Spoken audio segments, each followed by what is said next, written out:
No, it's an actual B-17. Okay. It's a different model. It's a G versus an F, he was saying.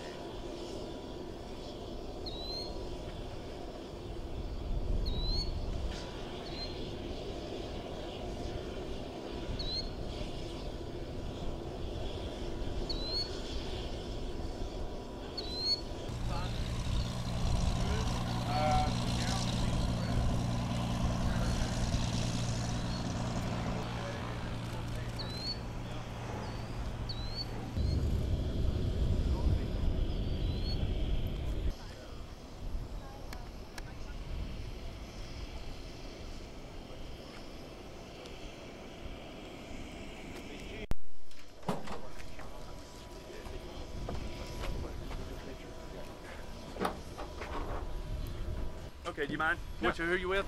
The Valley Independent. Valley Independent. Okay, that's perfect. Okay. All right. So now, with you guys disappearing, there should be 10. Unless, yeah, actually put that mic real close to your mouth, and then I'll be able to hear you. There we go. There we go. Better? Yeah, better. And you can stand up, same thing. And if you want to, if you're, switch on. Reset. 2.5 seconds.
Other people's jobs and say, how the heck do you do that?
WPXI-TV.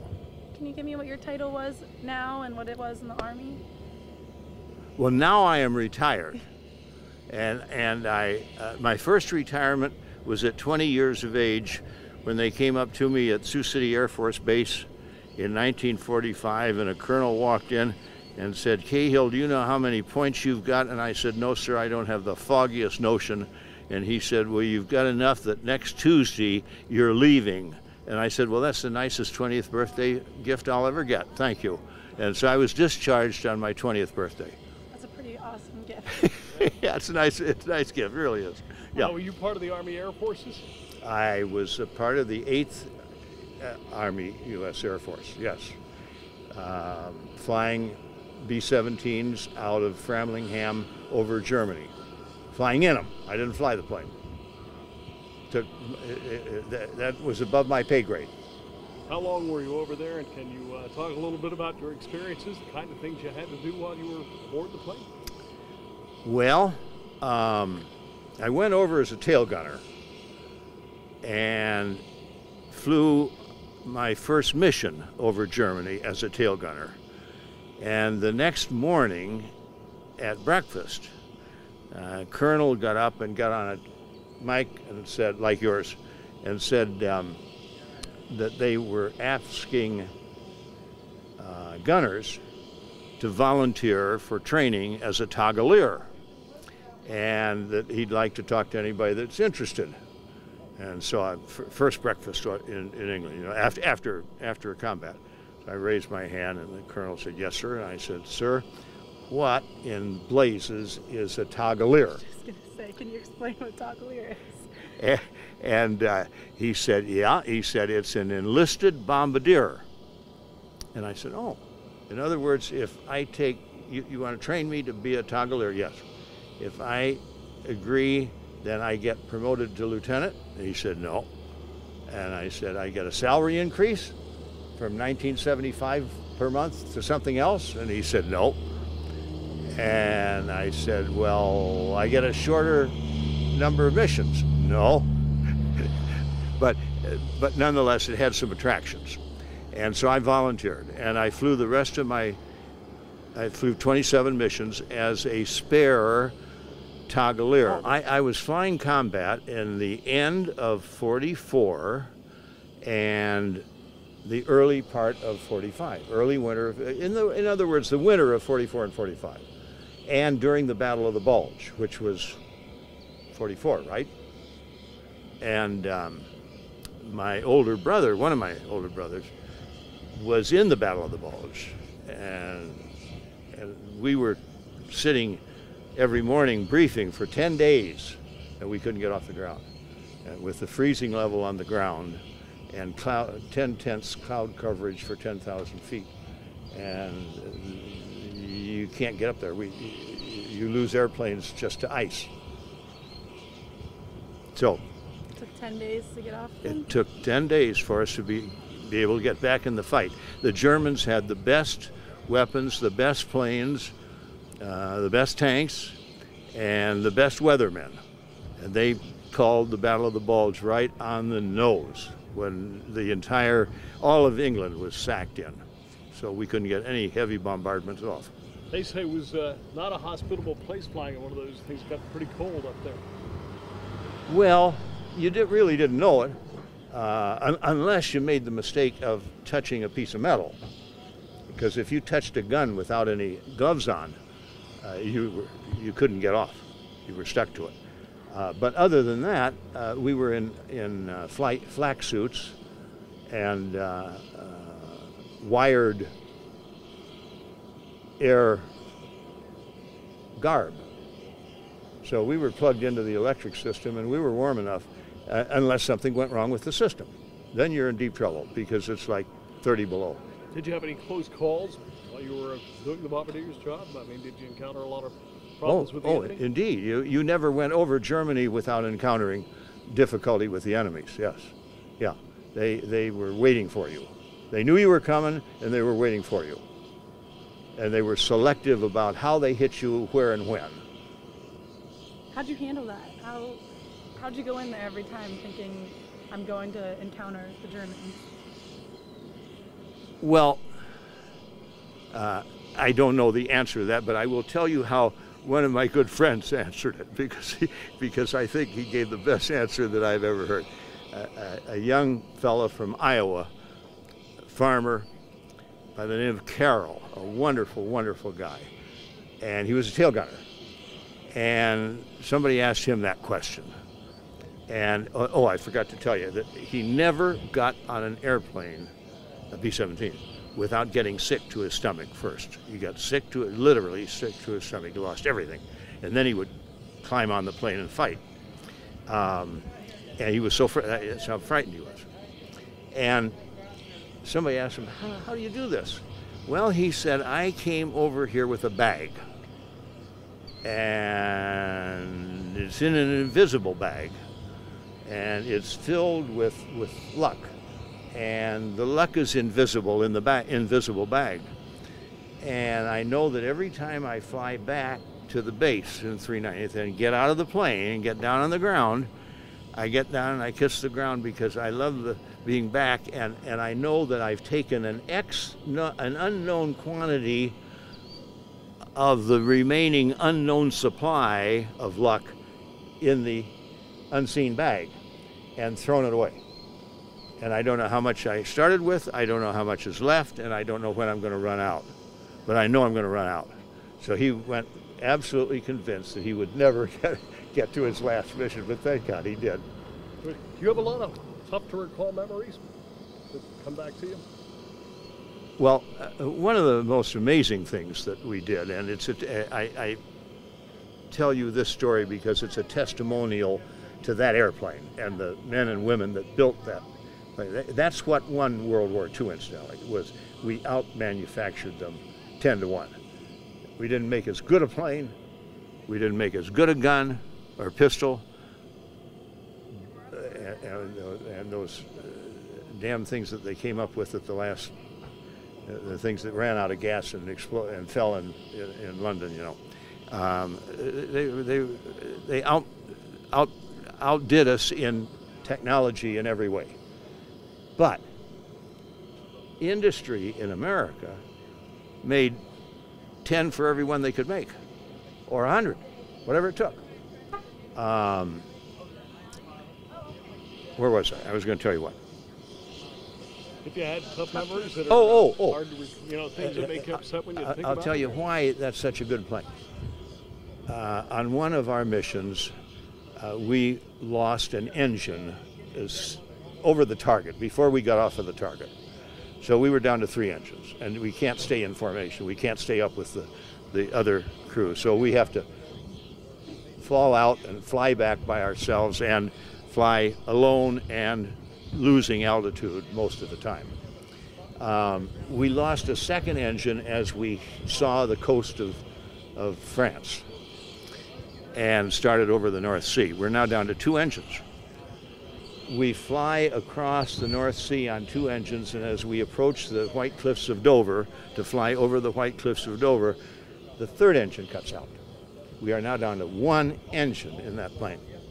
Now, we didn't have any bombs, thank God, and we had very little fuel left, thank God, but we were down to 1 engine. We were so badly shot up that they wouldn't let us land at any one of the regular bases because nobody else would be able to land if we cracked up, if we piled up.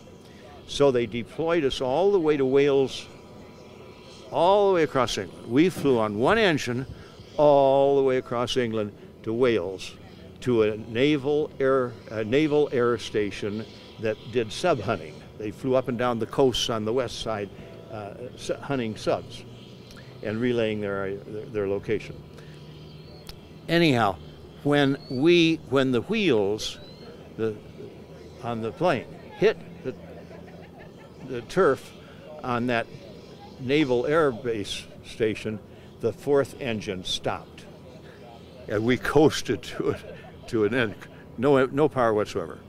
Now that tells you that plane, you give it a good pilot, and incidentally they got the best in the world on these planes. You give it a pilot that knows what he's doing, and that damn plane will bring you home if anything will, really. Did you ever get hurt yourself, wounded or anything? I did not, thank God. I did not. I did not. Congratulations. Thank How old you. are you, sir? I'm 87, and I was discharged on my 20th birthday, as I told you that. Very cool. Didn't I? Glad you've had a long and successful life. God bless you. Thank you, sir. Nice to meet you. Pleasure meeting both of you, all of you. What was the name of your plane? Yeah, what was the name of your Oh, you don't you don't you don't fly named planes. You fly numbered planes. Oh, then what was the In number? other words, I don't know. In the morning when you go, you don't look for the nose art. It's 5:30 in the morning. It's dark as hell. You couldn't see her. You look for you want to be in the right damn plane, and so you know the last three numbers of the plane you're looking for. I don't know whether I ever flew on the Liberty Bell or not. Could have, wouldn't have known it. like coming around with this plane? Are you going on the tour with it? Is that what you're following? No. They see. I was in the Liberty Bell, which is the one this is replacing. Was in the original. Was in the 390th Bomb Group. I was in the 390th Bomb Group. And these guys are smart enough to try to find old goats that can still find the airport. That's the only reason they call me, is because I can still find the airport, to come visit with you guys. So they called me and asked me 5 years ago or 6 years ago, whatever it was, when they had the Liberty Bell and before she was crashed. She crashed, what, 2 years ago, 3 years ago? Yeah, you said they had a fire, I think. Oh yeah, and they have a tail plane, small, that flies with them, and they're at O'Hare. Why the heck they were at O'Hare, I don't know, because they usually go to smaller airports.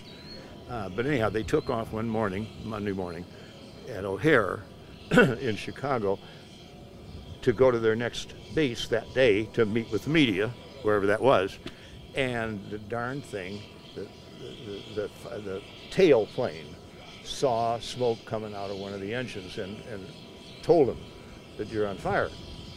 And he took that baby and he just circled her around and he found a nice big muddy cornfield, planted it gently. Everybody got out safely. Nobody got a scratch. I tell you, they got great pilots. And but he was in a cornfield and it was so damn wet. It had rained terribly, and the plane just sank into the mud, and the firemen couldn't get their trucks to the plane, so they sat and watched the fire burn. But it's being restored. It's going to be restored. It's going to be flying again one of these days. Don't know how many years, but it's nor how much money. Yeah, but it's going to fly again. Are you going up today at all, or? I don't know. If they want me to, I'll go up. I have in the past, and it's a great flight. Have you been up in one? No. B-25 one time. Well, this is worth doing if you haven't done it. It really is very interesting. Have you been in one? I haven't. I'm very excited. Now you're with Channel 11. And KQV. And you're with KQV. Well, I'll tell you, it's a very interesting plane, and you can have great confidence in these pilots. Every one of them is a volunteer, and they all are superb pilots. They go through special training with this outfit in order to be certified to fly it. When they called me, I said to Scott, who isn't here yet, I don't see him anyhow, he's the operating manager, and he called me 5 or 6 years ago, whatever it was, and I said, Scott, I can't help you, son. I can't fly that plane.